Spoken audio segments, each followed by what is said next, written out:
the garden is we really wanted to start getting residents out there learning gardening techniques and just getting the therapeutic benefits of gardening in general. So we know that this garden's going to continue on and thrive because it can provide hands-on experience for students here at Chico State from a variety of majors. As you saw, just getting the garden started, we were able to get experience to a lot of different students in a lot of different areas. And I think that will continue with maintaining the garden and just getting new students involved and seeing what direction they want to take it in. So it's, we just have a lot of hope for the garden's viability in the future. And also it's got strong roots in the community with other gardening communities here in Chico. So there is a cultivating community here in Chico. They're very interested in keeping the garden going. They keep contacting me, just asking how the garden's doing, if they can do anything to contribute or to help. And so we've maintained this connection, and it's really great that they just take the initiative to make sure the garden's still thriving. And we're actually in contact with Colleen Herms now through Cultivating Community, who wants to help with garden workshops, teaching the residents the actual hands-on gardening skills. So with her knowledge of gardening, that's going to be so helpful. And yeah, so basically the garden's going to continue to thrive, we think. You know? And I think it just goes to show for us, like, we study nutrition, but there's so much more that the Chico community can bring. Like, we're just one part of it, and there's other people in the community that can really bring their expertise or, you know, their passion to Oakmont. So we saw that a lot with, you know, recreation, gerontology, and we just know there's so many more majors that can be a part of this, and just people in the community just joining together. So it's really exciting. And I've graduated, so I've moved back home, but it's great to come back and hear like how much more is happening already. So it's been a great experience. So to conclude, this garden was made possible through all these different areas of the community just coming together and helping us just when we asked for help and just told them what the garden was about. They were just so willing to extend themselves, and it was just such a great experience. So the garden was made possible, and it's now thriving because of the combined skills and efforts of the community. And this community, we've learned, inspires good values, and especially the value of sustainability. Are there any questions, comments? Of course, I have a question. The way that this began was a little bit. The guests and the university, all the participants really didn't know how it was going to work. And we were doing it once a month, and to start with, it was kind of the same people coming into it. But now, it's the guests are almost unhappy if we don't do it. I mean, they've become expecting this to happen. And one of the other things that's happening once a month when we go in and do this specific ingredient, raw material from the garden, the chef actually takes the time to put this and introduce whatever that ingredient is that week within the menu during the week. And so this is kind of how we've been doing it, and it's now actually happening. It was a philosophy that we were trying and a theory, but it's not a theory anymore. It's actually happening, and it is sustainable, and the guests are very, very pleased that we can do this and looking forward to it. And after watching this happening yesterday with the garlic, with the exercise, the guests are just, they were doing very, I mean, I was tired when I watched them because they were doing so much exercise, and then they came in, they don't have the questions in their faces anymore. They know what they're doing. And they look forward to it after, you know. And this is my excitement to watch this occurring, because it actually is happening, and it is sustainable with the students, and it's going to happen if we keep participating in it. It's going to continue, and it'll thrive, and it'll be a model for other senior facilities. Yeah, we could definitely hope that, you know, if other like senior livings in the area were wanting to do something similar, then now they can maybe be in contact with Oakmont, because it's being like proven that it can work. And so I know there are others in the area, so it'd be exciting to see the different senior livings teaming up and working together. So. Yeah, I know for myself, when I first saw the little plot of land at Oakmont that was going to be designated for the garden, I thought, that's it. You know? And now it's this great, beautiful garden that produces so much food. And so people may not even realize that they have a space that they can use to grow a lot of food and good quality, you know, organic local food. So like right outside the kitchen. So I think it's a great model, and it can show us that, you know, you can utilize the space you have really well, and I think that goes along as well with the values of sustainability. So, yeah. Thank you. Yeah, thank you all for If you coming. want to have any more dip, you're welcome to. You're not. Thank you so much for coming this morning. We really appreciate it. Oh, and about the dip, the pesto used in there is basil from the garden, so you are actually tasting the garden in that dip. So. About how many guests live in Oakmont? Oh, was that on the first one? It's about 60. It's About about 60. like 60 through the. I wanted to say 100, but Yeah. 60 to 100. Yeah. About there. So yeah, and they all have such interesting stories, and it's really neat because when you go into the facility, it's just really like cozy.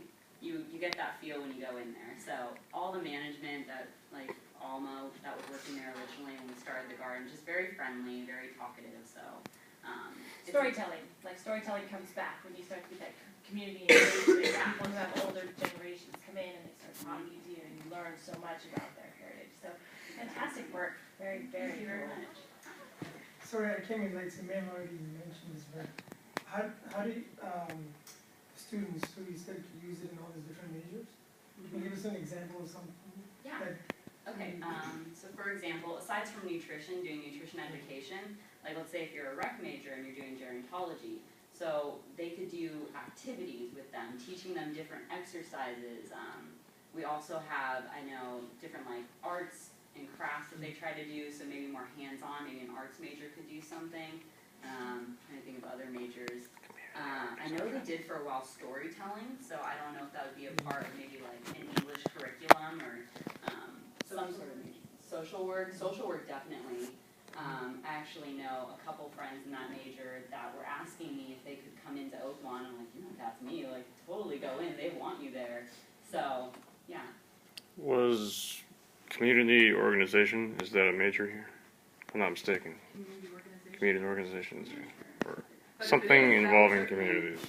Yeah. I think I saw that on campus. I'm sorry if you already said this, but what made you guys want to pick like a senior living facility versus something else?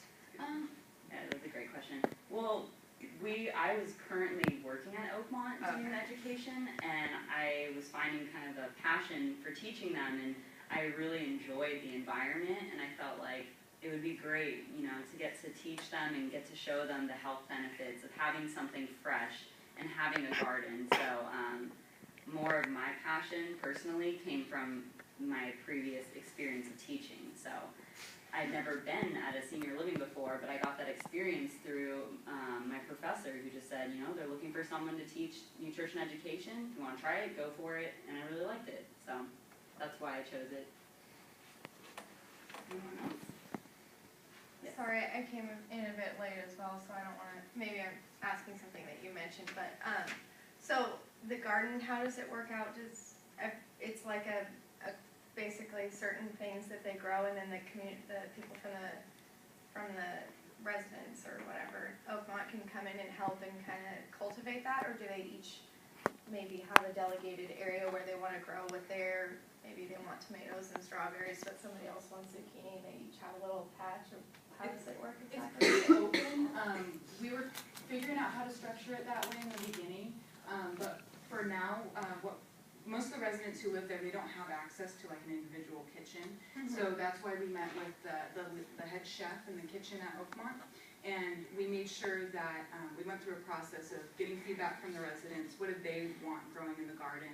We came up with a list from that, And then we met with Chef Clayton at Oakmont and talked about, and he was great and open about incorporating what the residents wanted into the menu, and then also giving suggestions about what he could really use in the garden.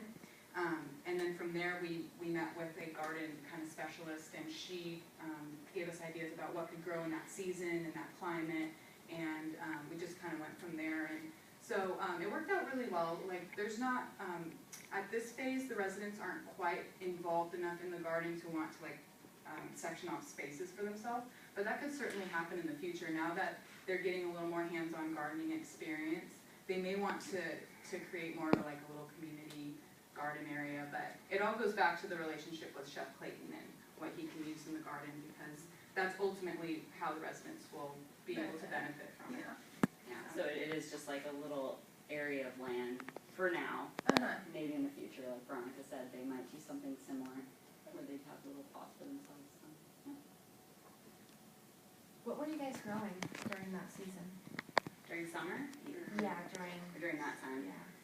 We had the cherry tomatoes.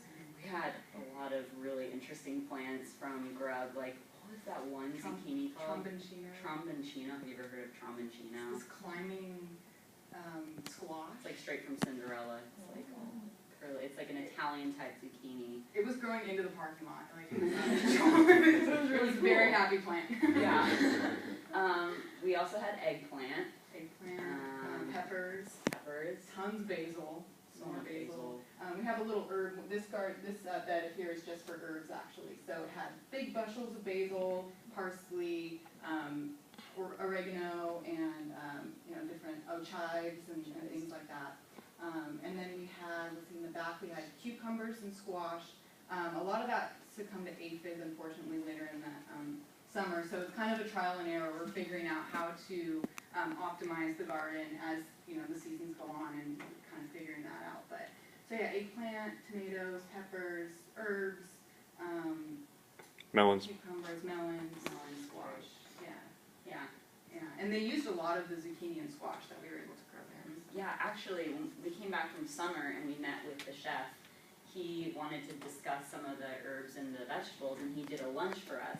So was it stuffed zucchini squash? He did like this whole dish for us and the vegetables from the garden, and I was like, wow, that is he's so creative. So, yeah, it was very fancy. So it was really fun to see that. Well, it was probably fun for him to be able to deal with fresh, right from his own yard, vegetables. It's nice. Because he did seem to be very excited about that. Yeah, everybody gets excited. Yeah, so I think it was just overall just a fun experience to see his passion with cooking get to be incorporated with the garden too. So we're really happy to see that it went well over summer. Can you mention a little bit about the Farm to Seniors grant that Maria has been working on? You've heard about it? I heard a little bit about it. I don't have a She's lot of received a details. grant for She working didn't with say Glenn County on a similar approach. So if this works out, it's a good model for the particulars to be able to move it to Butte County or other senior facilities. We're hopeful that this will be something that will be looked at by other states, other counties. Yeah, great. It's exciting. Was But this for, oh, I'm sorry, go ahead. Basically, this is to help to facilitate what you're doing right now. It's similar to the farm to fork approach, or farm to the schools, like elementary schools, and so it's very similar in that respect, but now we're incorporating in different demographics. Yeah, using local food. My question was this organic? Did you guys use any type of pesticides, or how did that? Oh, good question. Yes, this is all organic. We don't use any pesticides, and the soil's all organic, and the starters were all organic, so, yeah. Yeah, we're very lucky in Chico to have such a thriving community that has like the agriculture and the herb starters, everything that's like so readily available. So we had so much help with that.